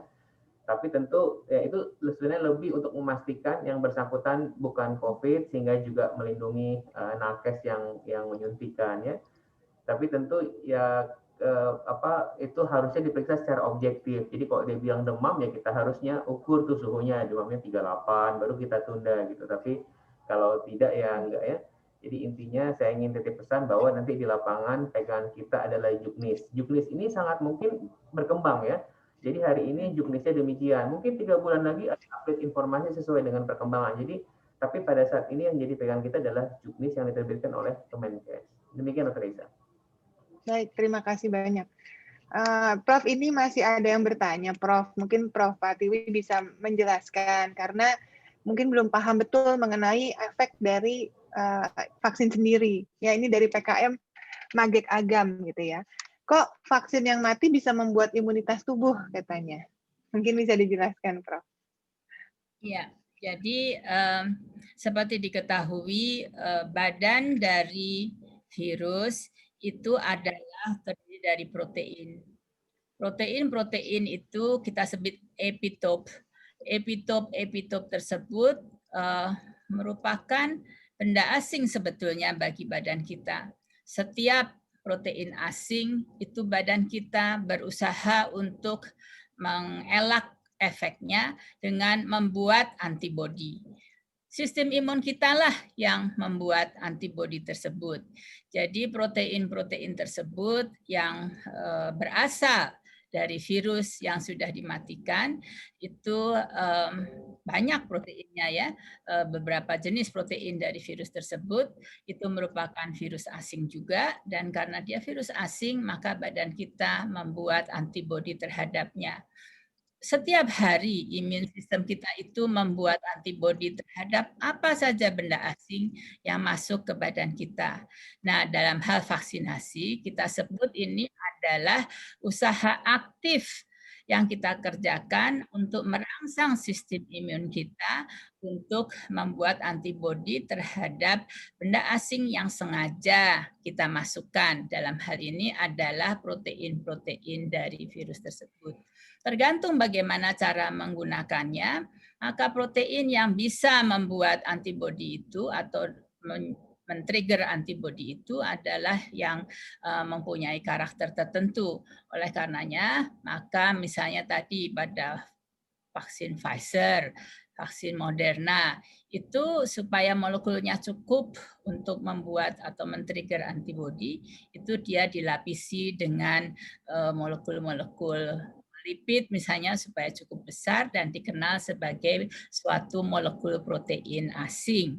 Jadi demikian, setiap kali ada protein asing yang tidak dengan sengaja dimasukkan pun ke dalam badan kita membuat antibodinya. Tetapi kalau ini dalam jumlah dosis tertentu, peningkatan antibodi itu bisa diikuti, bisa dihitung, dan bisa diikuti berapa lama dia terus-menerus ada dalam badan kita dan kapan dia menurun sehingga kita nanti harus divaksin lagi. Jadi itulah kerja dari vaksin yang selama ini kita ketahui. Baik, terima kasih Prof. Dr. Dirga mungkin ada yang mau ditambahkan? Atau lanjut saja? Oke, baik. Selanjutnya ada pertanyaan dari ini apa ini ya, RSJHB Saanin. Mohon izin bertanya, pada saat vaksinasi kan orang bisa saja dalam keadaan positif COVID, tapi tidak dilakukan swab atau pemeriksaan. Resikonya apa ya? Mungkin tadi Prof. Pratiwi kan sudah menjelaskan sedikit ya. Mungkin bisa Dr. Dirga dulu ya untuk menjelaskan tentang ini. Ya, jadi sekali lagi tidak ada kewajiban atau keharusan harus swab dulu atau tes serologi dulu bahkan ya sebelum vaksinasi itu tidak ada. Jadi program vaksinasi selama teman-teman dinyatakan layak untuk vaksinasi sesuai dengan kriteria maka ayo segera vaksinasi. seandainya ada yang OTG ya, kemudian nggak pernah swab tapi ternyata dia ikut tervaksinasi, ya tidak masalah. Justru vaksinasinya itu akan memboosting imunitasnya, kekebalannya, gitu ya. Jadi tidak perlu dan aman dari sisi kerja, keamanan, efektif vaksinnya tidak ada masalah. Hanya saja yang jadi masalah kan dia bisa menularkan sebetulnya ke nakes yang menyuntikkan. Oleh karena itu teman-teman yang nakes vaksinator ini juga ingat bahwa APD kita harus sesuai dengan panduan ya, demikian. Iya, betul. Jadi memang tidak perlu khawatir ya bahwa semua orang memang harus melakukan vaksinasi nantinya gitu ya. Seperti anjuran dari teman kita berikut ini. Ini ada pesan layanan masyarakat yang mari kita simak bersama-sama. Ini kira-kira Cak Lontong ngomong apa ya? Tak kenal, maka tak kebal. Pagi, Pak. Oh, siapa kamu? Virus, Pak. Bawa apa kamu? Ini Penyakit. Nah, kamu virus, bukan virus. Untung si bos sudah divaksinasi. Jadi saya bisa kenal sama kamu. Bener nggak, Bos? Ya, benar. Vaksinasi melatih tubuh untuk kenal, lawan, dan kebal dari penyebab penyakit, seperti virus atau bakteri. Sebelum digunakan, vaksin seperti vaksin COVID-19 akan diuji klinik, dipastikan keamanan, khasiat, dan mutunya oleh Badan POM dan para ahli. Tetap memakai masker, menjaga jarak, mencuci tangan secara rutin. Ingat, siap divaksinasi saat vaksin siap. Tarik sis, mongko. Vaksinasi dan protokol kesehatan. Lindungi diri, lindungi negeri. Baik, itu tadi pesannya. Berarti kita harus siap divaksin saat vaksin siap gitu ya. Pertanyaannya kita semua sedang menunggu juga nih izin edar emergency dari Badan POM sendiri yang kabarnya itu memang tidak lama lagi karena memang izin edar dari negara-negara lain itu sudah dikeluarkan ya dan memang sedang ditelaah lagi oleh Badan POM. Kita tunggu saja hasil seperti apa. Kalau dari negara lain semua hasilnya baik, makanya kita harus sambut dengan baik juga.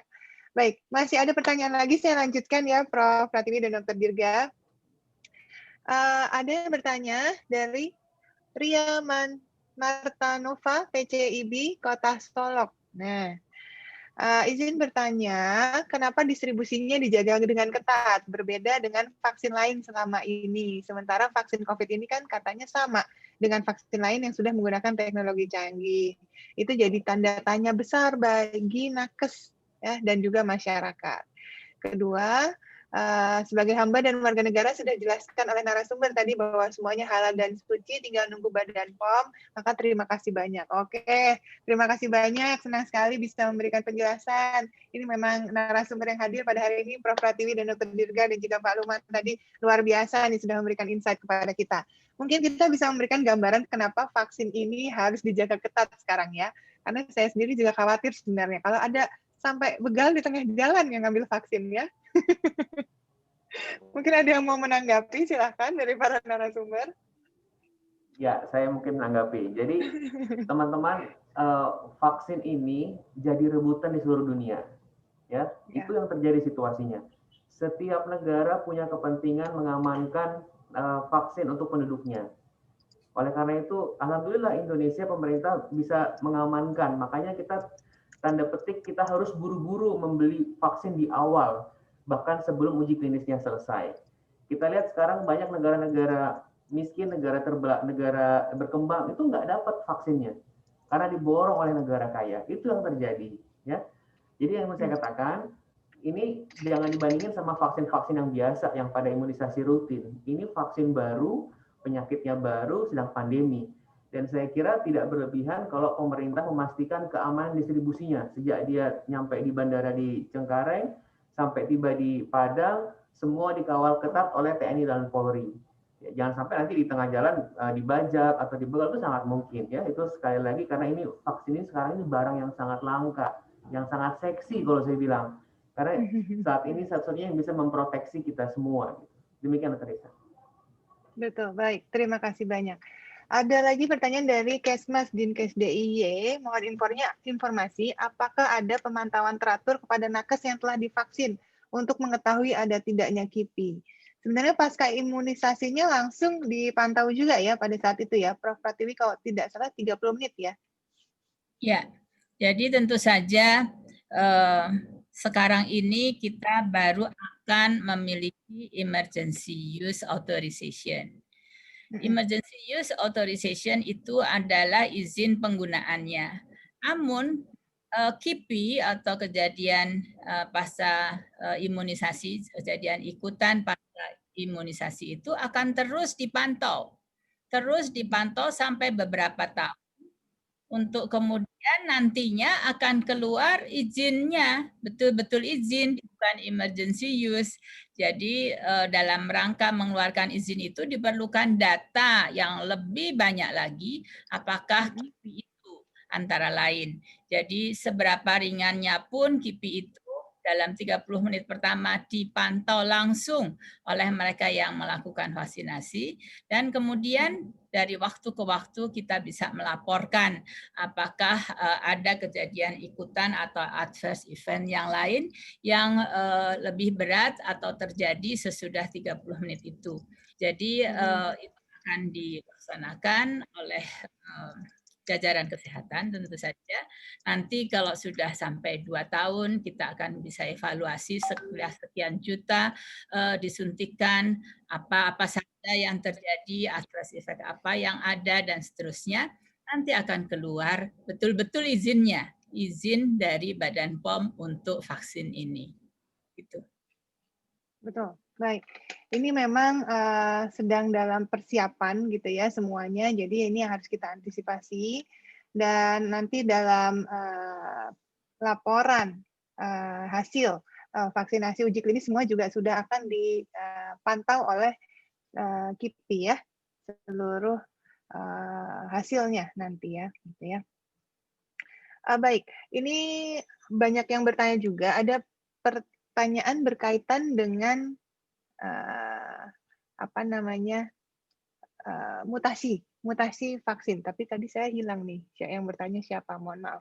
Kan katanya ada mutasi virus sendiri, gitu ya. Kalau ada mutasi virus, vaksinnya masih efektifkah, gitu ya? Mungkin Prof. Pratiwi bisa menjelaskan. Ya, pertanyaan ini sering sekali disampaikan.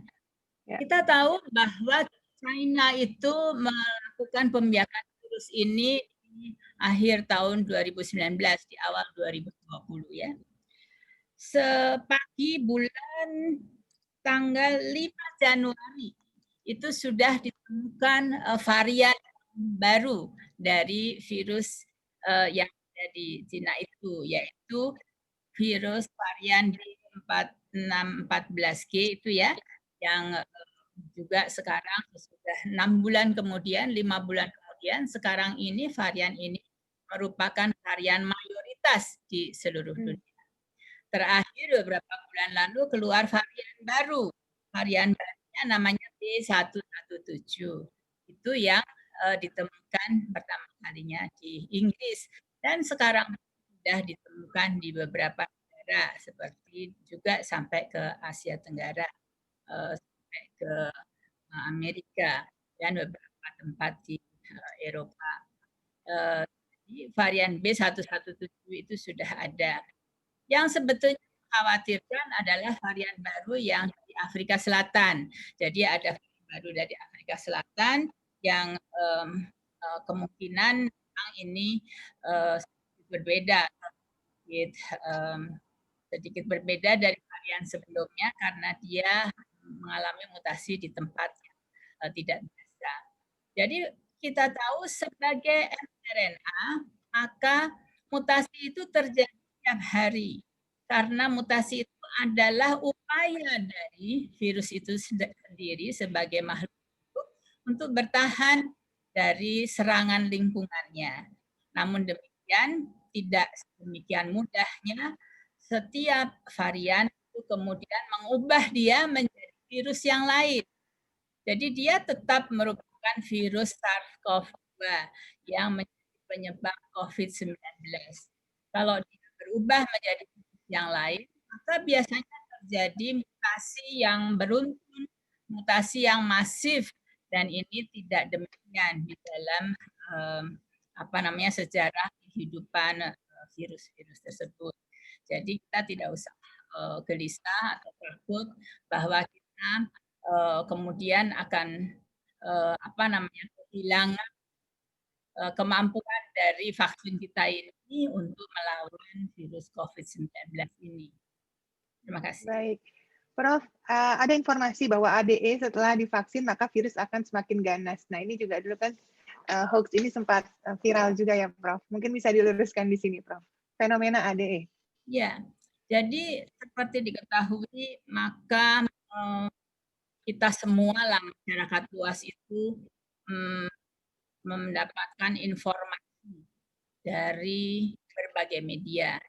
Eranya udah era media elektronik, era seperti sekarang ini tidak bisa dicegah ya. Jadi fenomena ADE itu dilihat pada virus demam berdarah. Dan itu pun dilihat pada percobaan binatang, di virus demam berdarah ya, pada percobaan binatang.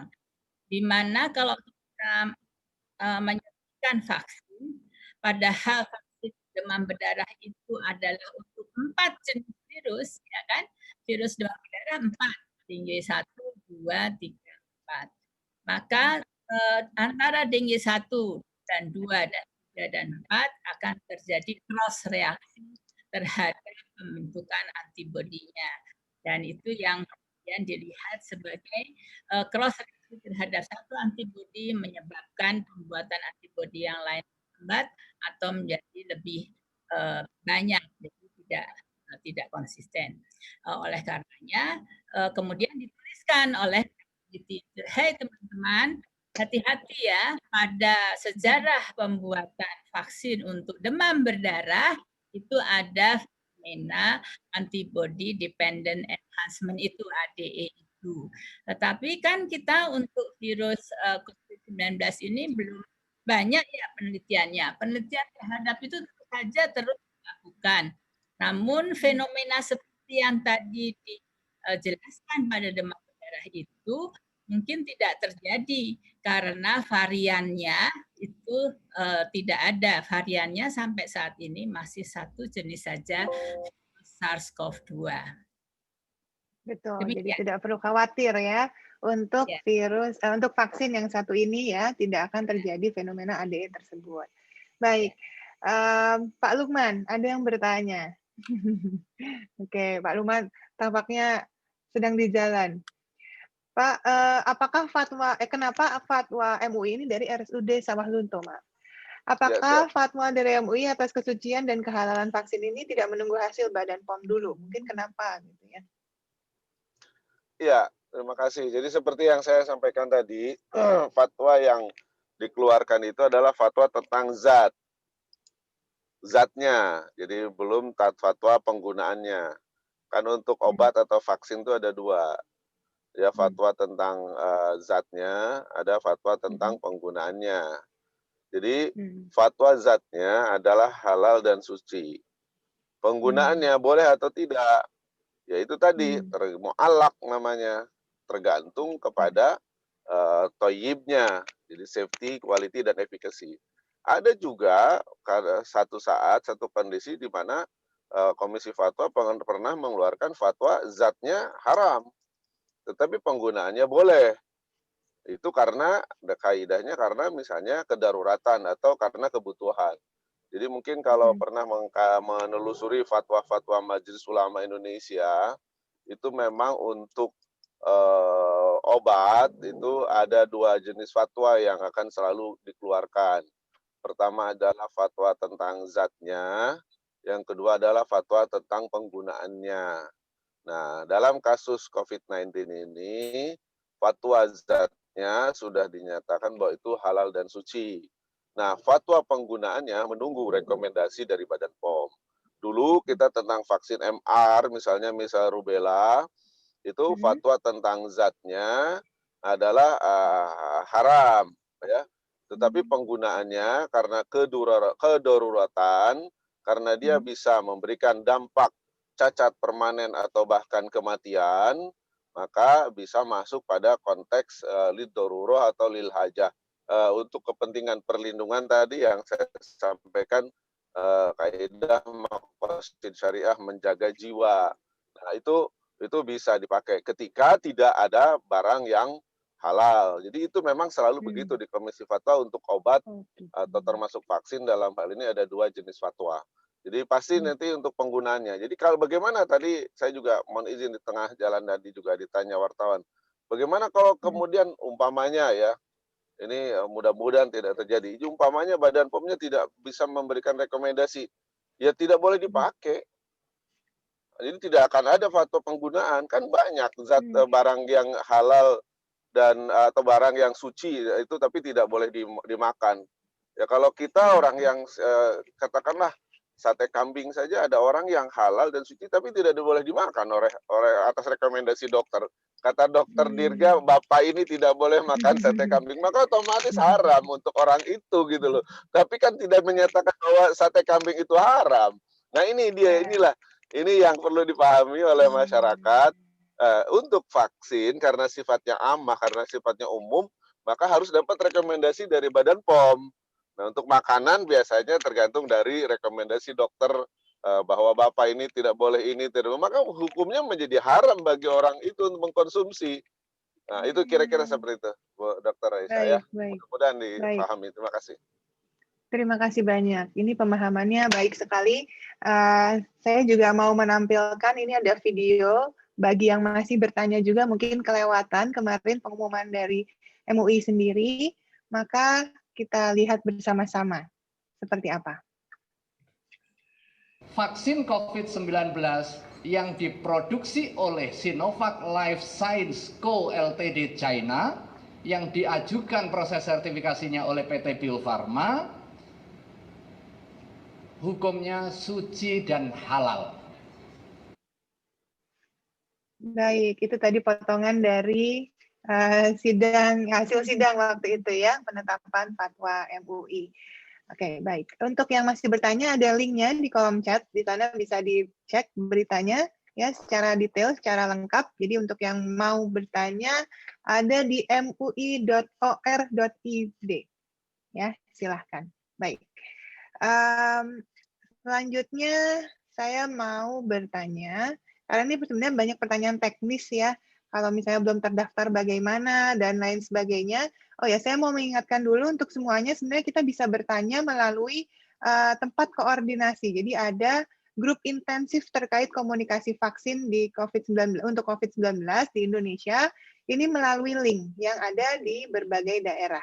Mungkin panitia bisa share, di sini ada linknya. Ya, jadi ada untuk koordinasi Indonesia Timur, koordinasi Indonesia Tengah, dan koordinasi Indonesia Barat. Nanti bisa di-share. Ini ada WA grupnya.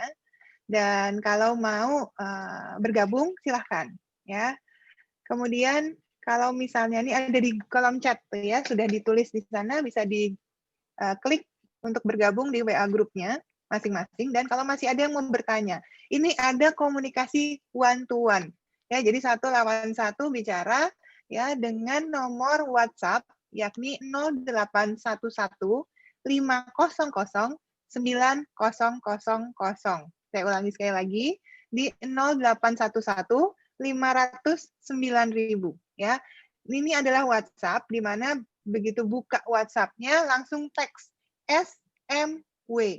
Nah, di situ akan langsung dapat jawaban one-to-one untuk bertanya apapun terkait dengan pemberitaan informasi COVID-19. Jadi buat teman-teman nakes di seluruh Indonesia, silahkan untuk membuka, ya karena ini akan sangat bermanfaat dan silahkan di-share ke teman-teman semuanya. Jadi memang karena komunikasi publik ini merupakan hal yang sangat penting gitu ya. Jadi jangan lupa untuk segera bergabung semuanya, karena kita semua ini punya peranan penting sebenarnya dalam komunikasi terhadap sesama nakes ataupun kepada publik. Gitu. Baik, itu tadi keterangannya. Jadi kalau masih ada yang mau bertanya, bisa silahkan ke sana. Dan saya mungkin akan masuk ke beberapa pertanyaan terakhir, mengingat waktu yang sudah semakin mepet gitu ya. Mungkin saya bisa langsung ajukan pertanyaan dari Dinas Kesehatan Kota Payakumbuh. Izin bertanya, mewakili pertanyaan dari masyarakat kepada kami. kenapa vaksin sudah didistribusikan ke provinsi, sedangkan izin BPOM belum keluar dan uji klinis 3 belum selesai. Sebenarnya sudah ya. Pertanyaannya, apakah prosedur di atas hanya sebagai formalitas saja? Demikian pertanyaan masyarakat. Baik, mungkin bisa dijelaskan, Prof. Pratiwi, saya persilahkan. Ya, jadi pertanyaan itu juga menjadi pertanyaan banyak orang. Jadi kita punya tanah air kita yang kita cintai ini sangat luas ya. Sementara pintu masuknya saat ini baru masuk lewat pintu Bandara Soekarno-Hatta. Itu pun harus disimpan dan kemudian dicatat, diregistrasi di Bandung yang jaraknya masih 100 km lebih.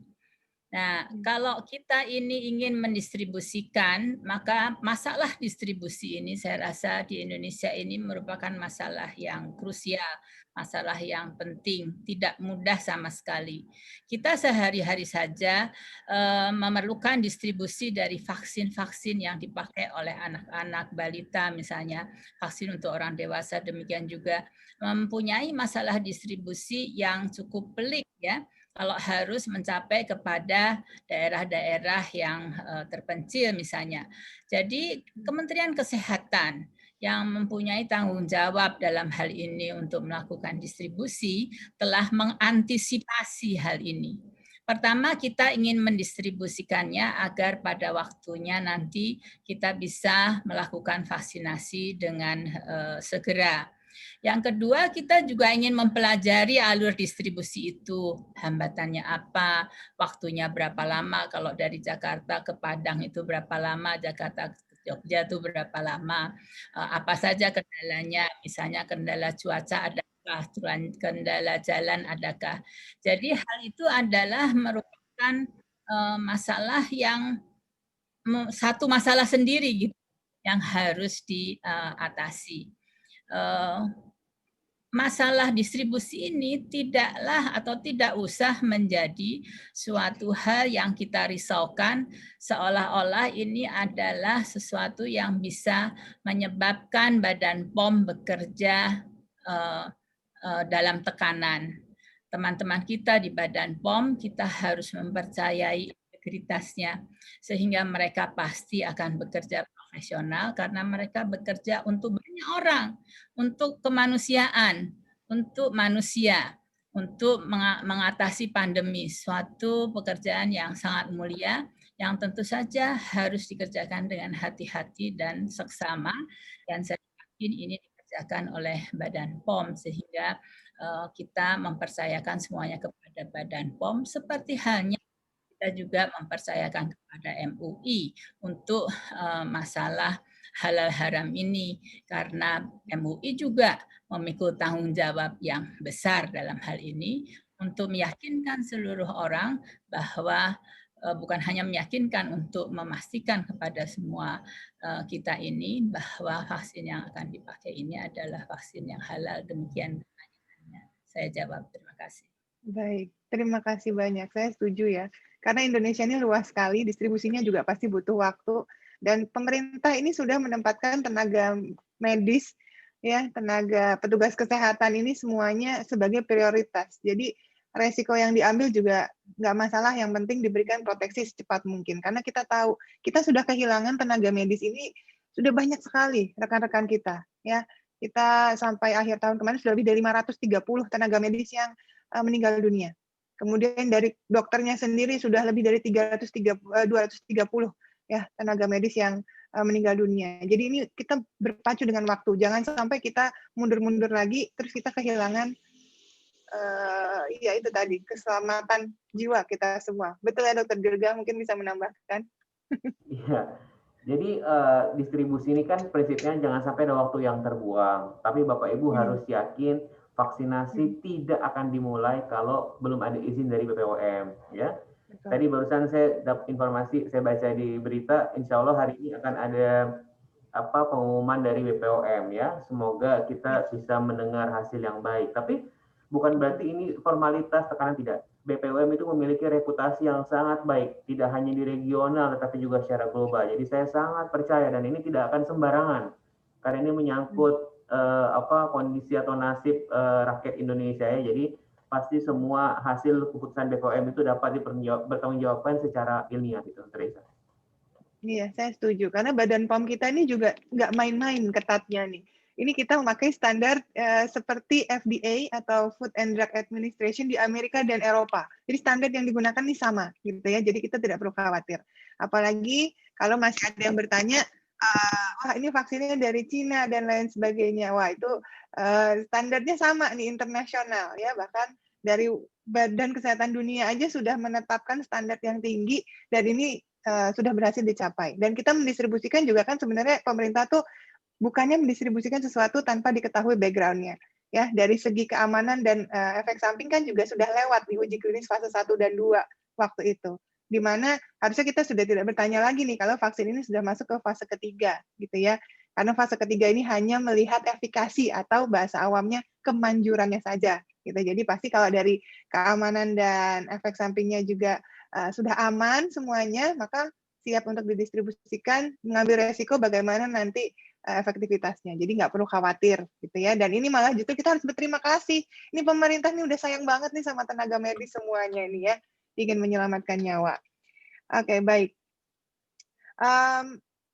Satu informasi terakhir untuk semuanya, saya ingatkan kembali untuk menyiapkan kertas dan juga spidol, ya, karena kita akan melakukan gerakan bersama-sama. Nanti saya mohon untuk semuanya menyalakan videonya, dan kita akan menulis sesuatu nanti di kertas tersebut. Nanti akan ada di akhir acara, ya. Oke, terakhir. Ini pertanyaannya, apakah sebelum divaksin semua masyarakat harus di-swab? Ya, tadi sudah dijawab sebenarnya ya, kalau tidak perlu gitu ya. Tapi apakah tidak membahayakan? Mungkin ini masih ada yang baru bergabung ya. Terakhir kesimpulan mungkin ya, sekaligus menjawab pertanyaan terakhir. Silakan Prof. Pratiwi, saya beri kesempatan untuk menjelaskan. Terima kasih. Jadi saat ini pandemi sedang terjadi. Bahkan akhir-akhir ini jumlah penderitanya meningkat dengan signifikan. Dan peningkatan jumlah secara signifikan ini terjadi di banyak bagian dunia. Seperti diketahui, untungnya penyakit yang disebabkan oleh virus SARS-CoV-2 ini, yaitu penyakit COVID-19 ini, bisa diatasi dengan vaksin. Tidak semua penyakit infeksi telah tersedia vaksinnya. Contohnya saja demam berdarah di Indonesia, untuk di Indonesia ini ya. Jadi alhamdulillah vaksin itu sudah tersedia. Vaksin itu sudah berada di Indonesia. Vaksin itu akan diberikan, diprioritaskan kepada tenaga kesehatan untuk pertama kalinya di Indonesia ini. Jadi kita sebetulnya mempunyai privilege, mempunyai keistimewaan dalam hal ini untuk memperoleh vaksin tersebut dan menghindarkan kita dari penyakit sehingga kita dapat menjalankan tugas mulia kita, membantu mereka-mereka yang memerlukan tugas-tugas kemanusiaan. Sebagai tenaga kesehatan, kita juga merupakan panutan. Jadi kita sebaiknya memberikan contoh yang baik untuk mau divaksinasi. Selain melindungi diri kita juga menjadi contoh bagi banyak orang, bagi keluarga kita, bagi murid-murid kita, bagi masyarakat luas. Dengan harapan tentu saja untuk keadaan yang jauh lebih baik, menghilangkan pandemi, hidup normal kembali, tidak usah pakai masker, tidak usah pakai APD dalam bekerja, dan kemudian kita masuk dalam kehidupan normal seperti biasa. Jadi saya mengharapkan semua teman-teman tenaga kesehatan yang berbahagia bisa segera mendaftarkan atau mengikuti semua petunjuk untuk memperoleh vaksin ini secepat mungkin pada kesempatan pertama. Saya pun pada kesempatan pertama, apapun vaksinnya yang tersedia nanti akan saya divaksinasi diri saya dengan ikhlas ya, dengan besar hati. Terima kasih. Baik, terima kasih Prof. Pratiwi. Silakan Pak Lukman terlebih dahulu. Baik, terima kasih. Barangkali ini adalah salah satu sekali lagi upaya kita ya semua elemen bangsa melindungi jiwa anak bangsa. Ya, jadi artinya kita sudah masuk kepada melindungi jiwa. Nah, maka kemudian vaksinasi ini menjadi salah suatu kewajiban bagi kita semua. Ini kalau saya melihat sedikit tentang meskipun belum dikeluarkan fatwanya, bahwa ini sudah masuk kepada fardu ain. Ya, jadi wajib kita ini semua melindungi diri kita melalui program vaksinasi ini. Karena korban sudah kita saksikan sendiri, sudah sampai merenggut jiwa ya. Jadi ini yang harus pertama kita pegang, bahwa program vaksinasi COVID-19 ini adalah merupakan program melindungi diri dan orang-orang di sekitar kita, melindungi jiwa dari diri kita, sehingga ini menjadi suatu kewajiban bagi kita untuk melakukannya. Nah, meskipun belum ada fatwa, tapi itu adalah sebuah prinsip di dalam ajaran Islam. Bagaimana kita hifdzun nafs, melindungi jiwa, itu adalah salah satu kewajiban. Yang kedua, syukur alhamdulillah vaksin yang sudah ada saat ini, yang dari Sinovac Cina itu, setelah melakukan pengkajian dan mendalam penelitian, itu ternyata secara zatnya itu suci dan halal. Nah, mudah-mudahan itu artinya untuk umat Islam, dia tidak perlu khawatir dengan kehalalan daripada vaksin ini. Nah, tinggal mudah-mudahan kita menunggu sebentar lagi ya dari pernyataan dari Badan POM, maka otomatis juga karena dia suci dan halal dan ada rekomendasi dari Badan POM, maka juga dia boleh digunakan untuk bervaksin oleh umat Islam. Nah, dengan demikian saya kira seharusnya tidak ada alasan bagi masyarakat, dalam hal ini utamanya khususnya umat Islam, kalau di Majelis Ulama Indonesia kita bicara, maka tidak ada alasan untuk menolak program vaksinasi ini dari berbagai sudut pandang kesehatan dan dari sudut pandang syariah. Saya kira itu penting harus kita garis bawahi. Terima kasih. Assalamualaikum warahmatullahi wabarakatuh. Semoga program vaksinasi ini sukses. Amin ya rabbal alamin. Terima kasih Pak Lukman. Dr. Dirga, sebentar. Ya. Sebelum Dr. Dirga menyampaikan pesan, saya mau menampilkan video dulu dari apa yang kita dapat dari keluarga atau orang yang pernah terinfeksi, karena ternyata COVID-19 ini tidak hanya merugikan diri sendiri, tapi juga lingkungan sekitar.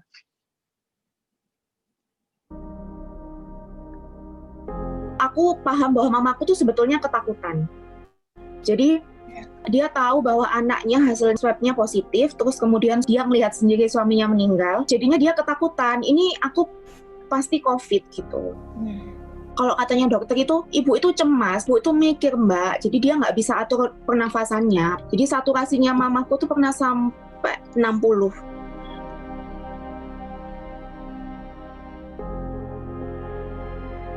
Setelah ibu meninggal, istri saya mohon-mohon ke saya dengan cucuran air mata. Dia bilang, kamu harus fight, kamu harus lawan. Saya nggak mampu kalau untuk harus nguburin kamu.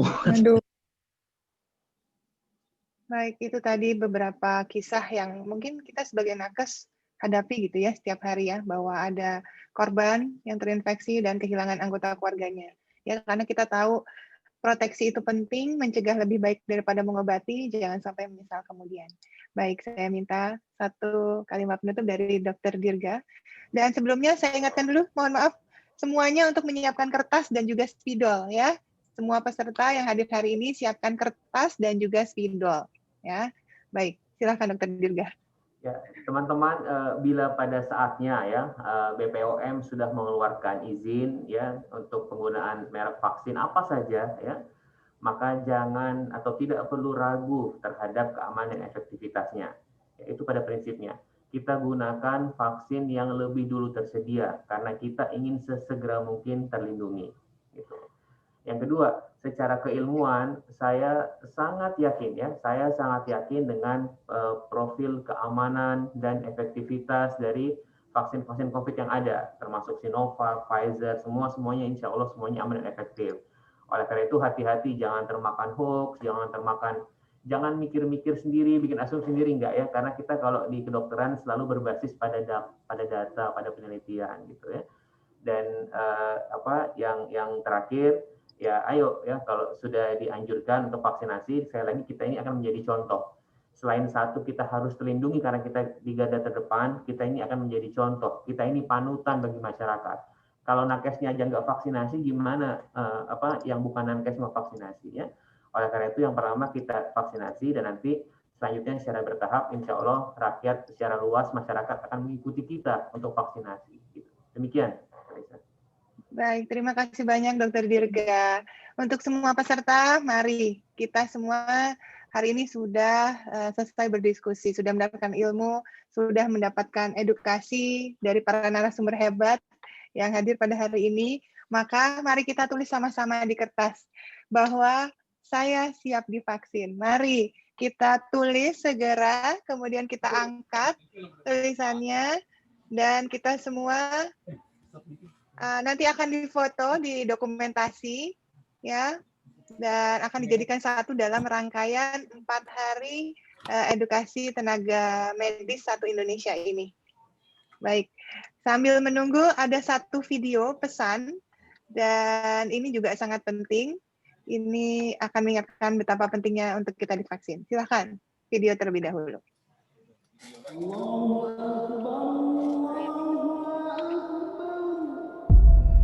Saya rindu sekali berdiri bersisian, rapat dalam shaf, hangat sekali rasanya, tertunduk bersama menghadap Allah Subhanahu wa Ta'ala. Resiko COVID-19 itu nyata. Setiap hari terselip doa untuk kesehatan pulih dari pandemi bagi Indonesia dan dunia. Mari kita menjaga kedisiplinan protokol kesehatan sambil bersiap untuk menanti hadirnya vaksin COVID-19 agar kesehatan kita pulih, ekonomi kita kembali menggeliat, dan umat kembali bangkit. Mari kita dukung upaya produksi vaksin dan kita sambut dengan baik upaya distribusinya. Karena dengan vaksinasi dan protokol kesehatan, insya Allah kita bisa melindungi diri dan melindungi negeri. Baik, tampaknya semua sudah menulis di kertas, boleh diangkat semua, didekatkan ke wajah. Jangan tertutup wajahnya, ya. Bisa diletakkan di samping. Nah, seperti itu. Baik, wah, senang sekali. Hampir semuanya di sini sudah siap mengangkat. Pakai bahasa Padang. Ambo siap divaksin. Keren.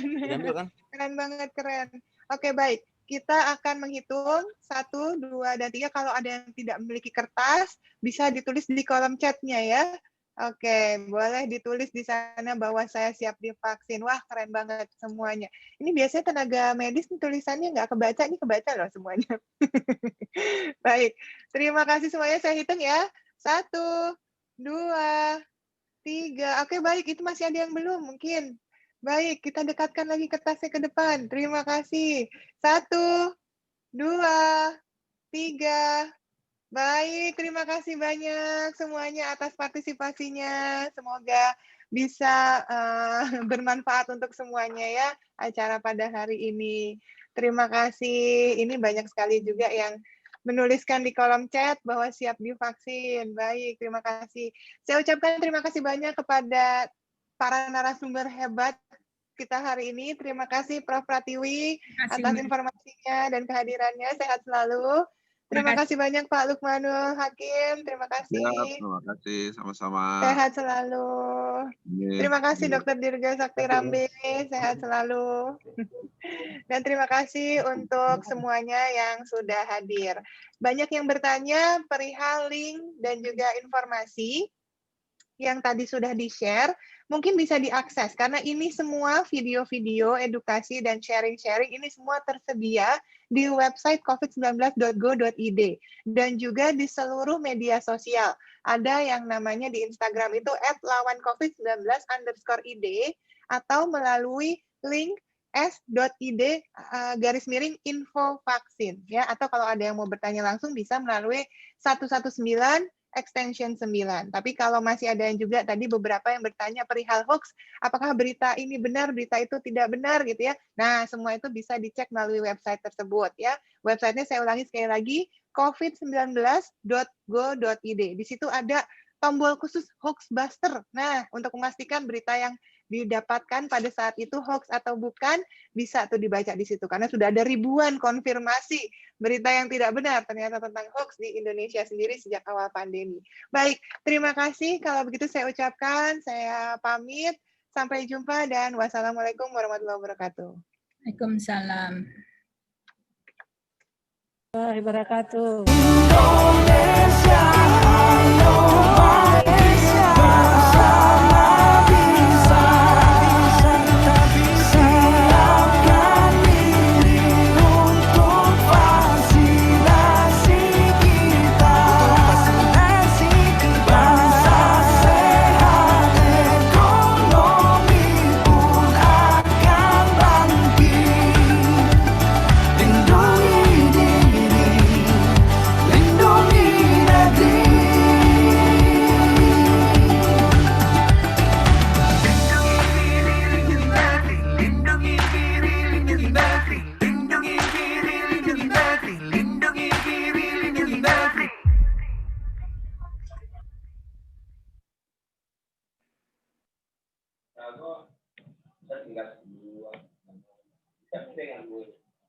Nah, mungkin di browser,